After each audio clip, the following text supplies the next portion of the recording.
మహిళలు న్యాయం చేస్తాం అది ఇదని పవన్ గారు ఎక్కడ ఒక్క మాట కూడా మాట్లాడ్డా ఆయన దాని గురించి. ప్రతిదానికి ఏదో సినిమా తీసుకున్నట్టు కాదు మాట్లాడడం. ఆయన సినిమాలు తీసుకోవడం ఆయనకి రాజకీయం తెలుసుద్ది. అంటే గతంలో పవన్ కళ్యాణ్ గారు ఏమని చెప్పారంటే మహిళలకు ఎక్కడన్నా ఏమైనా ఆపద ఉంటే నేను ముందుంటా అని.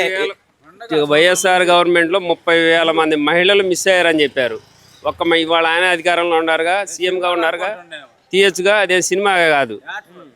మొన్న సీజ్ ద చిప్ అన్నాడు. 7 కోట్లు కట్టారు. ప్రజాధనం కట్టాడా, ఆయన జేబులోది కట్టాడా? ఇదే సినిమా అనుకుంటున్నాడు ఆయన. ఆయనకేం తెలుసు? తెలిస్తే రాజకీయం చేయాలి, లేదా మెదలకుండా కూర్చోవాలా? లేదా చెప్ప ఈ జనాన్ని ఆపమను. మరి ఇప్పుడు మాట్లాడేటప్పుడు ఎదుటి వ్యక్తిని కించపరిచే విధంగా మాట్లాడకూడదు.